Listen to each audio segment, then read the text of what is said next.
There's five major companies that are losing a ton of business. And the question remains is, are these companies we should be looking at avoiding?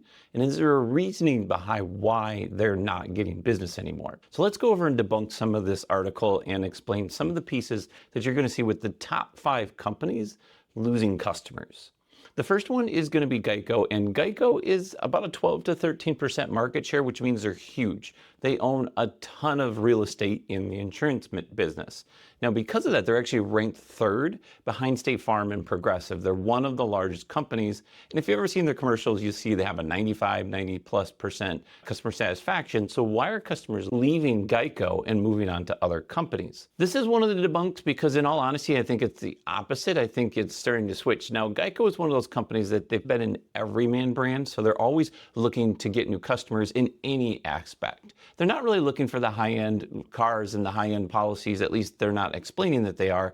And they're really good with tickets. They're really good with young drivers. They're really good overall. We actually use them in our agency as a really big benefit to different states that have higher risks so that we can have a really good price option for people. Some of the strengths that they have is they have a lower average for younger drivers, like we talked about. If you have a lot of people in the house or younger drivers in the home, Geico tends to be more competitive. So they're going to have a really good rate compared to many of the other companies that are available. They also have a really good digital presence. So they're really good at technology, which means their app is really cool. It's easy to get claims done with them. It's easy to get processes done with them. It's easy to get a hold of them. Now they've offered agents allowing to service the book. So there's a lot of different pieces there. They also have a good reputation. Geico, the government employee insurance company, that's what they used to be. It used to be only government. So they're very focused on regulation and understanding the laws and rules. Now that they've opened up years and years and years ago to everybody, you have that option of getting in the door to a company that is very competitive. They also have a good reputation for affordability. They're really good with clean drivers. So if you do have a good driving record, they have a really good fit there. The only thing that I think where they fall really far behind is their home policies. They don't technically have a home company. So if you're looking for home insurance, they're great if you're looking for auto. But when you're trying to combine and do all of those pieces, then they may not always be the best fit. It's still worth checking. By the way, if you are shopping for new car insurance or home insurance or any type of insurance, I'll put a link in the description below where you can work with an independent agent. So when you're looking at these companies, the best way to understand is to compare them against each other. And that's what local independent agents do. They're able to look at your information, take your profile, your insurance score, your cars, your drivers, all of the risks that your location has and you have, and they're able to compare those against different companies. With doing that, they're able to say, okay, there are better fits here and there are better prices here. That allows you to pick what's the best fit for your family or for your situation. That way you can have the best rate and the best coverage with a good company. I'll put that link in the description below if you are looking for any of that. The other piece that I wanted to mention that Geico does fall short on, now we just kind of said this, and Mark, why are you lying to us, is because Geico does fall short on their customer satisfaction. Yes, they are 95+% according to their numbers. Everyone's own numbers, if you Google them online, are going to show really good. But for Geico, they fall short of a lot of companies.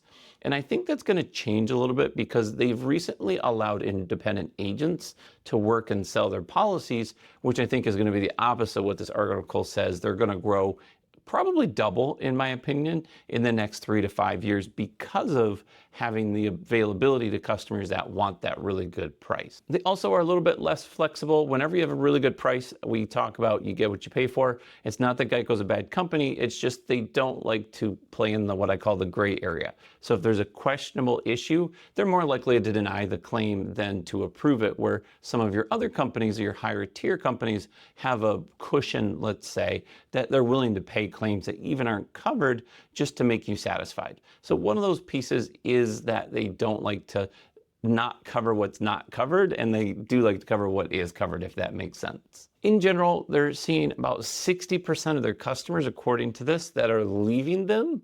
and 40% of the new customers coming in, which is actually not that bad. They're starting to grow. I think you're going to see that flip where they'll probably start to see 20% of the customers start to leave them in the future, and they're going to see about 60% of the customers start to join them because of having access through local independent agents. The second large company is the direct competitor to Geico, which is Progressive. And Progressive is seeing about a 65% customer loss and a 35% customer gained. And that's not actually a bad thing for them because they're the larger company. They have almost 15+% market share, which means they're about twice as big as most companies. So when you're going to shop with different companies, there are better options for different situations. But with Progressive, they're just large. They have really competitive rates. They're really good for a lot of customers for a lot of situations. And they have a really big market share, which means they have money to pay claims. And that's one of the larger pieces that people are concerned about is if I get in an accident, are you going to pay my claim?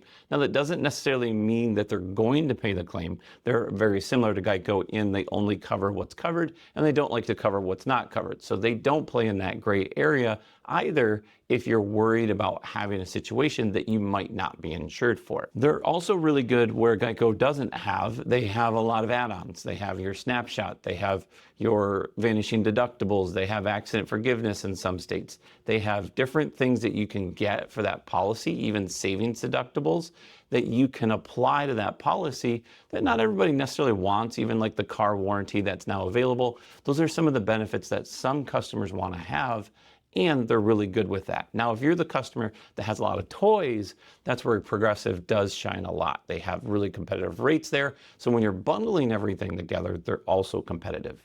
Same situation, they have a home policy where Geico doesn't necessarily have a direct home policy, but they don't necessarily have a lot of agents that have access to that. Then that's one of the limitations. They're losing their shirts on the home section. And so they don't really want to write a ton of new home business, and they make it difficult to. And that's the other reason you're seeing them in these scenarios. The negatives to Progressive is, like in my other reviews, and I'll link that at the end, is they do have a little bit less customer satisfaction. I also personally think that's a lot having to do with the agent that's selling the policy or them allowing you to go direct to them and buy it yourself, which means you may or may not know what you're purchasing, and it might look good on paper and the price looks good, but are you covered correctly? So because of those reasons, I think they are losing some of that customer satisfaction. Their premiums can be higher for full coverage if you have poor credit and a bad accident history. So if you have a lot of claims, a lot of tickets, things like that, when it combines, now that is the opposite sometimes when you have one major incident. If you have had a lapse in insurance, if it's less than 30 days, more than 30 days, honestly, sometimes the price goes down, which is really mind-boggling to me, where they are competitive in some situations, just beyond belief. And that leads me into one of the larger of the 5 major companies losing customers, which is Nationwide.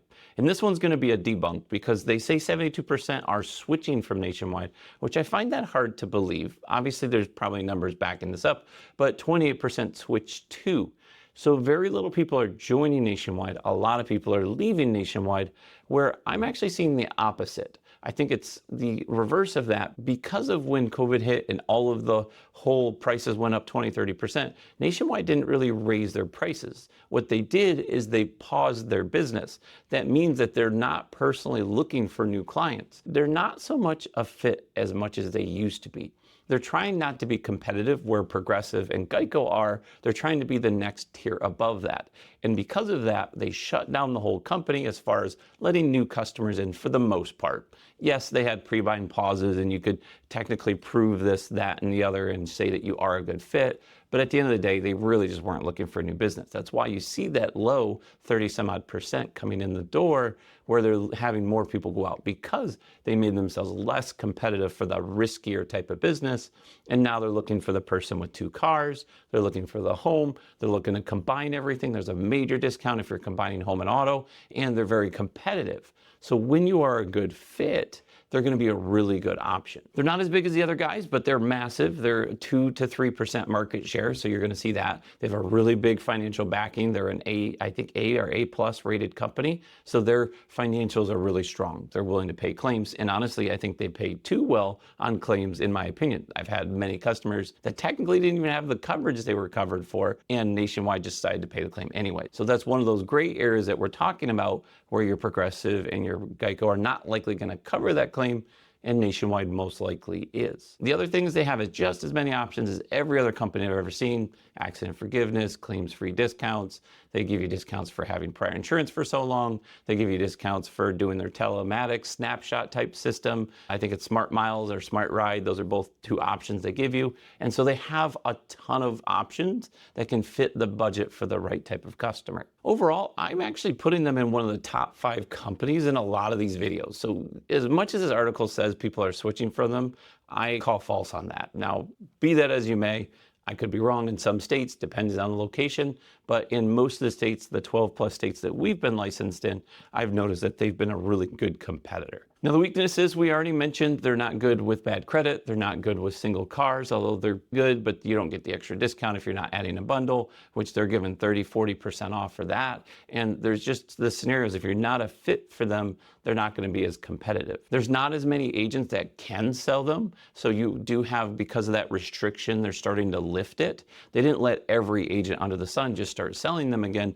so you have to find the right agent. Again, that link is in the description below if you're looking for one of those. Their claims process is a little bit busier because, in my opinion, like I said, they're paying out a lot more than they should, and there's just the way they do it, and that's great for the agent to tell the customer, so there's big benefit to that. Some customers do feel that the pricing isn't as transparent, and I completely agree with you, because when you look at the way they do their billing, there's taxes on the back end, there's this, and there's fees and all the things that you typically have to pay anyways. It's part of the policy. It's usually made up by your state. There's all of these fees that are involved, but when they give you the price, they don't include those fees. And it's frustrating to get to the end and say, here's the price. Oh, I got to add this in there. Here's the real price. And customers just don't understand that. So when you have that, just know that their pricing is a little bit weird.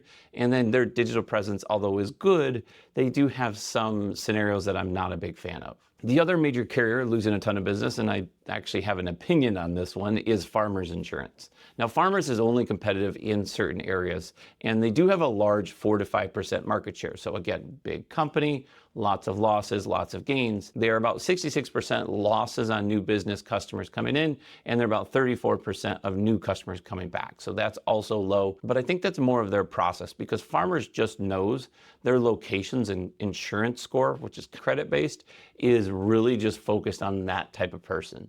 I call them the sleeping bear, because they come out and they want a ton of business, they write all this business, and then they stop, and then they go to sleep, and then they come back out, and they play it slow. Because of that, they're very competitive in some areas where they're not competitive in a lot more areas than they are. Same scenario, they're very customizable. You can customize a lot of add-ons with them. They have a strong financial background, so they are, I believe, an A or A+ rated company, which means they can pay the claims. They have a good agent network. There's a ton of agents out there. The only negative to them is if you call a Farmers agent, that's all they can sell you. They can only quote you Farmers Insurance, where if you call an independent agent, they don't have the Farmers brand yet. They're actually starting to work on that. They only have the Bristol West brand, which is a version of Farmers. That's their way of saying, okay, we want other agents to be able to sell our product without having to have the restrictions of just having the Farmers brand. But if you're looking for the loyalty, the brand naming, all of that, that Farmers brand is the one you're going to look at. Those are the main things that you're going to think of. Now, some of their weaknesses is their premiums can get really high. They're above the national average, so they are not touted as being the cheapest piece. And honestly, I don't think their product necessarily overcompensates for the ability to have the higher price. So I don't understand why a lot of customers join them, but I guess if you've had really good experience with them, that's a great fit for people that are looking for that Farmers brand. The other weaknesses they have is their billing is a little bit wonky. I actually started my career as a Farmers agent, or rep as you call them. Technically, one sub company theirs, and then grew into them and all of those things. But they do have a really odd billing. They can be really good, and a lot of their customer service people understand it, but when they don't, it gets crazy. So their billing can be a little bit odd. The customer satisfaction in some regions are not as good as you would expect. So you're going to have a little bit less customer satisfaction, and they're less appealing to those that want the cheaper minimum policy. So if you are looking for just a base policy, your Progressive and your Geico and that type of business, that's not going to necessarily be a fit for Farmers. That's one of the reasons a lot of these companies in general do lose a lot of business, is because Teenagers start driving, risks start go up, and that's just part of the game. The last piece with Farmers is that they did pull out of a couple states. So Florida, I believe they stopped writing home insurance, which that is part of the reason you see those numbers really low. They've lost a lot of customers because they didn't want the customers. They just said, nope, we're not going to insure this right now. It's too costly for us and we can't raise the rate enough to make sense. And then they had to revamp the product. Now, since then, they've started to open that up a little bit and they started to let policies renew. So there are some situations where they're getting better. Now, those are the top 4 that I've seen in a lot of these articles. This is from a company called Money Talks News, and there are a few honorable mentions. Now, we also have Kemper, which is about a 65% of customers leaving, 35% coming in. Kemper's kind of one of those, they've just always been there. They're just a medium-sized company. They've been decent with a lot of pieces. Their customer satisfaction isn't as good as most, and that's probably part of the reason. So they can't sustain the rate increases as large as these larger companies can because they don't have as many customers. And when you don't have that large, the footprint, you can't lower the prices more. You can't keep that base low. And that's part of the reason you're going to see that with most of these companies. Hanover, 59% of new customers leaving, 41% of customers coming in. Now, if it's the Hanover in Florida that does mostly the home insurance, because the Florida stamped them as the main go-to, their rates have gone up and they're actually having to partially non-renew customers. So there are situations where it was worse than they thought it was, and that's probably part of the reasoning behind all of that. Let me know what your thoughts are. Are there some companies that you've seen that have had some major shifts? What company are you with? What shifts or changes have you seen that kind of makes you concerned or want to debate whether staying with them or switching? Obviously, price makes a huge difference. If you're 30, 40% more, it's going to make you wonder if you're with the right company. If you aren't certain with that, I'm going to list the top 10 insurance companies that you could switch to. Those are the ones, if you're going to switch, would be some good options. If you're just looking for some discounts, I've got my discount video here. I'm Mark with Think Insurance. I'll see you in the next one.